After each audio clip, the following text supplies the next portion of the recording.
শেখ হাসিনা পলাতক, তাকে আমি ফাঁসি দিচ্ছি এখানে বসে বসে।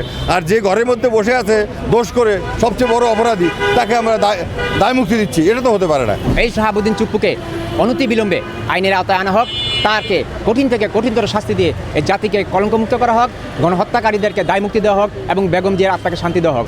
ওনাকে গ্রেপ্তার করা হোক, যদি ফাঁসি সম্ভব হয় ফাঁসি দেওয়া হোক। তদন্ত করা উচিত সে কোন কোন জায়গায় ষড়যন্ত্র করেছে এবং এই সরকার পতনে কোনো ষড়যন্ত্র করেছে কিনা। ক্যাম্পাস টাইমসের নিয়মিত আয়োজন ক্যাম্পাস টাইম জনতার কথায় আপনাদের স্বাগত। আমাদের আজকের বিষয় সদ্যবিদায়ী রাষ্ট্রপতি শাহাবুদ্দিন চুপ্পু। মানুষ কি ভাবছে তার বিষয়ে তাই জানবো আজ। শাহাবুদ্দিন সাহেব যে সাবেক আমাদের যে রাষ্ট্রপতি আর কি, এখন আর রাষ্ট্রপতি যে নাই, সে একটা রাষ্ট্রপতি একটা লিগ্যাল বডি। আর শাহাবুদ্দিন চুপ্পু একজন ব্যক্তি, তো ব্যক্তির অপরাধ তো আমরা ক্ষমা করতে পারি না। এটা কেউ কোনো আইনমন্ত্রীও পারে না, কোনো স্বরাষ্ট্রমন্ত্রীও পারে না। এটা সংবিধান তাকে যতটুকু সুযোগ দিয়েছে সেটা ঠিক আছে, কিন্তু কিছু দায়বদ্ধতা আছে বিবেকের, সব কিছুর উপরে কনসেন্স অফ দি কোর্ট। এখানে তদন্ত হবে, হবে। এখন তখন শাহাবুদ্দিন চুপ্পু কতদিন ছিল? শাহাবুদ্দিন চুপ্পু 3 বছর বা তার চেয়ে বেশি ছিল। তো তার আগে সে তো দুদকের চেয়ারম্যান ডাইরেক্টর ছিল, তখন সে অন্যায় করেছে। তারপরে সে যখন ইসলামী ব্যাংকের এই যে শত শত হাজার হাজার কোটি টাকা চলে গেল, এইটার সে একজন সহযোগী, ওইটার উপরে তার বিরুদ্ধে মামলা করা যেতে পারে, তাকে গ্রেপ্তার করা যেতে পারে। আমরা প্রেসিডেন্টকে বলতেছি না, আমরা বলতেছি ব্যক্তি শাহাবুদ্দিনকে, ঠিক আছে। আর যদি প্রেসিডেন্ট এরশাদ হোসেন মোহাম্মদ এরশাদ মরহুম, তাকে যদি করা যায়, তাকে শাহাবুদ্দিন চুপ্পুকে করা যাবে না? তখন কি আইনের এই সংবিধান ছিল না, এই ল 51 ছিল না? সবই ছিল। সুতরাং দেশে অপরাধ করে একজন পার পেয়ে যাবে, শত শত মার্ডার হবে, পঙ্গু হবে, আর সেই রাষ্ট্রের শীর্ষ পদে থেকে সেইটাকে দায় নিবে না, এটা হতে পারে না। আমার কাছে মনে হয় তাকে উচিত গ্রেপ্তার করা এবং বিদেশে যেতে না দেওয়া। দলীয় স্বার্থে কাজ না করে দেশ এবং জাতির স্বার্থে কাজ করা উচিত বলে আমি মনে করি। 5ই জুলাই আমাদের যেটা 5ই আগস্ট পর্যন্ত যত মার্ডার হয়েছে বা শহীদ হয়েছে, পঙ্গু হয়েছে, তার দেশের সর্বোচ্চ পদে থেকে তার দায়বদ্ধতা আছে না প্রেসিডেন্ট হিসাবে? সে কি এটা থামানোর চেষ্টা করেছিল? সে তো হলো 3 বাহিনী, যেমন বলেন সেনাবাহিনী, নৌবাহিনী, বিমান বাহিনী, 3টা সে প্রধান না, সুপ্রিম কমান্ডার। তো তার যদি সেনাবাহিনীর লোক গুলি করে থাকে, সেটা দায়িত্ব তাকে নিতে হবে না? যদি আজকে জেনারেল সাহেব অ্যারেস্ট হয়ে থাকে, যদি ব্রিগেডিয়ার সাহেব অ্যারেস্ট হয়ে থাকে, তাহলে সশস্ত্র বাহিনী প্রধান হিসাবে, 3 বাহিনীর প্রধান হিসাবে তাকে গ্রেপ্তার করা উচিত না? এটা তো আছে। তাহলে ওদের বিচার তো ওটা ফানি হয়ে যাবে, ওই বিচার তো সঠিক না। আমি 1 নম্বর দোষী যার, তাকে বিচার করতে পারলাম না। যারা পলাতক তাদের আমি ফাঁসি দিয়ে দিচ্ছি। শেখ হাসিনা পলাতক, তাকে আমি ফাঁসি দিচ্ছি এখানে বসে বসে। আর যে ঘরের মধ্যে বসে আছে দোষ করে সবচেয়ে বড় অপরাধী, তাকে আমরা দায় মুক্তি দিচ্ছি, এটা তো হতে পারে না। এটা একটা ডাবল স্ট্যান্ডার্ড মানে আর কি রোল আমি মনে করি। শাহাবুদ্দিন চুপ্পু, ওনাকে রাষ্ট্রপতি বলবো না, উনি রাষ্ট্রপতি পদটাকে কলঙ্কিত করেছেন। উনি হচ্ছেন একটা খুনি, উনি হচ্ছেন বাংলাদেশের ব্যাংক লুটেরা, উনি হচ্ছেন ইসলামী ব্যাংকের শেয়ার কেলেঙ্কারির মূল হুন্ডা, উনি হচ্ছেন বেগম জিয়ার হত্যাকারী, বিডিআর গণহত্যাকারী, ৭৫ গণহত্যাকারী, বিগত 17 বছরের গুম খুন গণহত্যাকারী, উনি হচ্ছেন জুলাই বিপ্লবের গণহত্যাকারী। এই শাহাবুদ্দিন চুপ্পুকে অনতিবিলম্বে আইনের আওতায় আনা হোক, তাকে কঠিন থেকে কঠিনতর শাস্তি দিয়ে এই জাতিকে কলঙ্কমুক্ত করা হোক, গণহত্যাকারীদেরকে দায় মুক্তি দেওয়া হোক এবং বেগম জিয়ার আত্মাকে শান্তি দেওয়া হোক। আমরা আজকে শুনতে পারছি যে উনি নাকি অসুস্থ। এই অসুস্থতার বান চলবে না। সরকারকে বলতেছি, 3 বারের প্রধানমন্ত্রী মহিউদ্দিন বেগম খালেদা জিয়া, উনি অসুস্থ ছিলেন কারাগারের মধ্যে, ওনাকে তিলে তিলে স্লো পয়জনিংয়ের মাধ্যমে বিষ খাইয়ে হত্যা করেছে এই রাষ্ট্রপতি খুনি শাহাবুদ্দিন চুপ্পু। উনি রাষ্ট্রের অভিভাবক হিসেবে, রাষ্ট্রপতি হিসেবে বেগম জিয়ার চিকিৎসার ব্যবস্থা করতে পারতেন, কিন্তু এই খুনি, এই টেরোরিস্ট, এই চুপ্পু সেটা করেন নাই। তাই আমরা সরকারকে বলবো সেজন্য এই চিকিৎসার নামে বিদেশে সেফ এক্সিট পেতে না পারে। যদি করেন, সরকারকে দায়বদ্ধ দিতে হবে বেগম খালেদা জিয়ার বেইমানের রক্তের সাথে তারা গাদ্দারি যেন না করে, এটাই সরকারের নিকট আবেদন জানাচ্ছি। সরকারের নিকট বলবো অনতিবিলম্বে তাকে গ্রেপ্তার করে এই রাষ্ট্রকে অস্থিতিশীলতার হাত থেকে, এই রাষ্ট্রকে শান্তি বিনির্মাণের পক্ষে নিয়ে যাওয়ার জন্য সরকার কাজ করবে, এটি আমাদের প্রত্যাশা।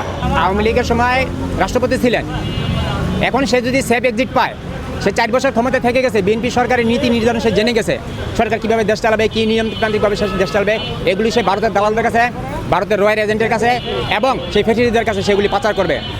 সেই ফেসিলিটিটা সে ভারতীয় দালালা বাংলাদেশকে অস্থিতিশীল করার জন্য, তারেক জিয়াকে খুন করার জন্য এবং এই রাষ্ট্রকে আরেকটা বিদ্রোহ বিপ্লব ঘটানোর জন্য পায়তারা করবে। তাই সরকারকে বলবো এই খুনিটা যাতে পালিয়ে যেতে না পারে।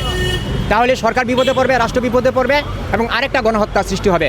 তাই এই খুনিটাকে অতি দ্রুত আইনের আওতায় আনা হোক এবং তাকে কঠিন থেকে কঠিনতর শাস্তি দেওয়া হোক, এটি আমরা প্রত্যাশা করি সরকারের নিকট। আসলে রাষ্ট্রপতি পদটা তো সাংবিধানিক একটা ক্রিটিক্যাল পদ। হ্যাঁ, বাংলাদেশের পরিপ্রেক্ষিতে বিভিন্ন বা দলগুলো চিন্তা করে নিজ দল থেকে রাষ্ট্রপতি আনলে তারা ক্ষমতা ছাড়ার পরেও রাষ্ট্রপতি পরবর্তী সময় থেকে যাবে। এটা এক ধরনের মানে কী বলবো, সংবিধানের শুভঙ্করের ফাঁকি। এই ফাঁকির সুযোগ নেয় বিভিন্ন দলগুলো এবং এই রাষ্ট্রপতি যখন ফ্যাসিস্ট পতিত আওয়ামী লীগ সরকারকে তাড়াই দেওয়া হয় 5ই আগস্টের পরে বাংলাদেশ থেকে, তখন ওনারও পদত্যাগ আমরা চেয়েছিলাম, কেননা উনিও তো তাদেরই, উনিও তো দলীয় রাষ্ট্রপতি। তো সেক্ষেত্রে যে কোনো কারণে, প্রেক্ষাপটের কারণে, যেহেতু উনি রাষ্ট্রের প্রতি, রাষ্ট্রীয় প্রধান, ওনার অপসারণ করা সম্ভব হয়নি। এখন এসে উনি পদত্যাগ করেছে, যে কোনো কারণেই করেছে। এখন ওনার আসলে ওনাকে গ্রেপ্তার করা উচিত, কেননা উনি ফ্যাসিস্ট হাসিনার আমলে যত মানুষ মারা গেছে তার এক ধরনের নেতৃত্ব উনিই দিয়েছে। কারণ উনি যেহেতু রাষ্ট্রের প্রধান, উনি এই ধরনের কোনো ধরনের সমালোচনা তখন করে নাই। কেন মানুষ মারা যাচ্ছে, কেন মানুষ হত্যা হচ্ছে, কোনো ধরনের সমালোচনা করে না, বরঞ্চ উনি এই সময় ওনার পক্ষ থেকে যদি কোনো ধরনের সুবিধা দেওয়া সম্ভব সে সেটা চেষ্টা করে গেছে বারংবার। এবং আমরা চাই যে ওনার মতো মানে ফ্যাসিস্টের যে উনি দোষও রয়েছে, ওনাকে যেহেতু আমরা অন্য সময় অপসারণ করতে পারি না, এখন চাই অ্যাটলিস্ট ওনাকে গ্রেপ্তার করা হোক, যদি ফাঁসি সম্ভব হয় ফাঁসি দেওয়া হোক। কেননা উনি এদেশের প্রায় রাষ্ট্রীয় হিসাবে 700+ মানুষ হত্যা হয়েছে। সেক্ষেত্রে যদি 700+ মানুষ হত্যা হয়ে থাকে, উনিও খুনিদের মধ্যে একজন এবং অন্যতম বলা যায়। রাষ্ট্রপতি হিসাবে উনি পারতো এর আগে যে এমন পরিস্থিতির প্রেক্ষাপটে উনি বিরুদ্ধে যেতে পারতো ওই সময়, অথবা ওই সময় তিনি ক্ষমতা ছেড়ে দিতে পারতো। তিনি তা ছেড়ে দেন নাই, বরঞ্চ তিনি যা করেছেন তিনি এর সাথে সাথে সহযোগী করেছেন। অতএব উনি এতদিন নিজের সেই সাংবিধানিক ফাঁকি দেখিয়ে ক্ষমতায় টিকেছিলেন। এখন যেহেতু পদত্যাগ করেছেন, তার সময়ও প্রায় শেষ হয়ে আসছে, তো এখন তাকে গ্রেপ্তার করা উচিত।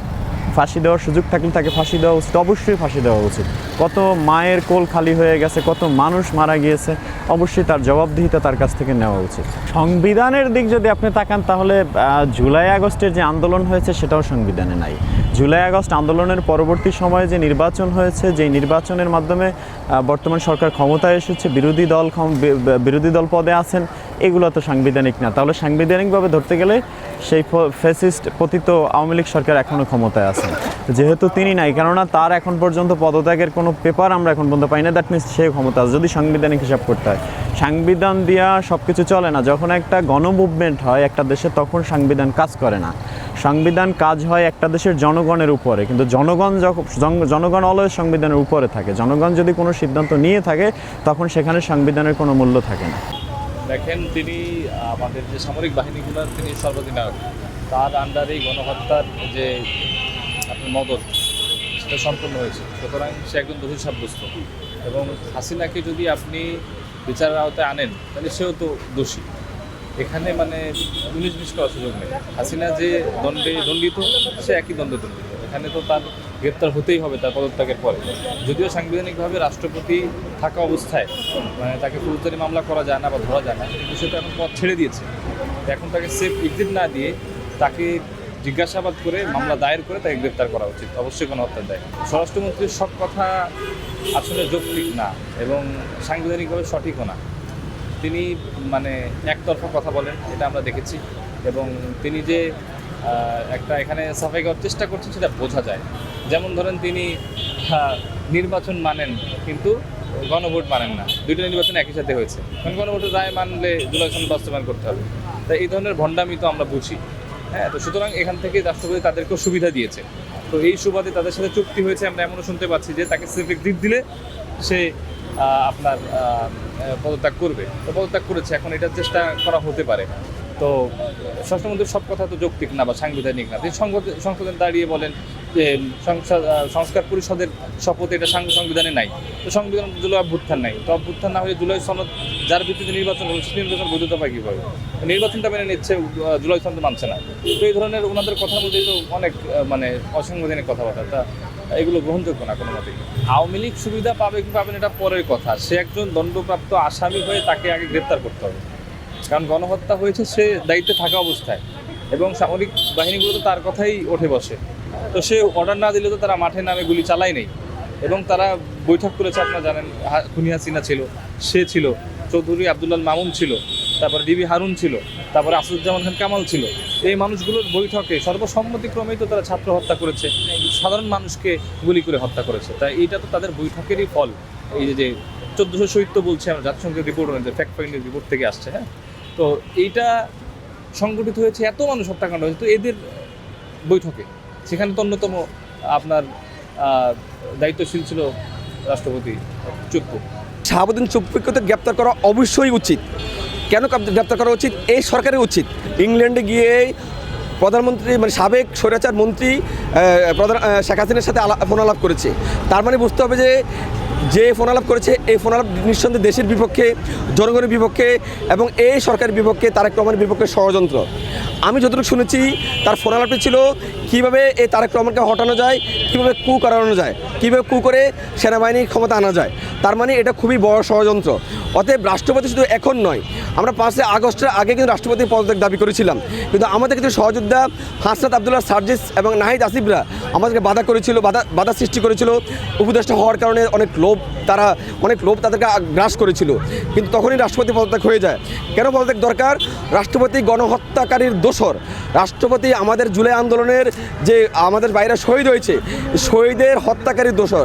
রাষ্ট্রপতি হচ্ছে যে আপনার আহতদের যে আহত করেছে, যে তাদের দোসর। রাষ্ট্রপতির স্পষ্ট বিচার হওয়া উচিত। কেন বিচার হওয়া উচিত? আপনি জানেন শেখ হাসিনা অবৈধভাবে নির্বাচন আয়োজন করেছে। এই নির্বাচনের সহযোগী ছিল রাষ্ট্রপতি।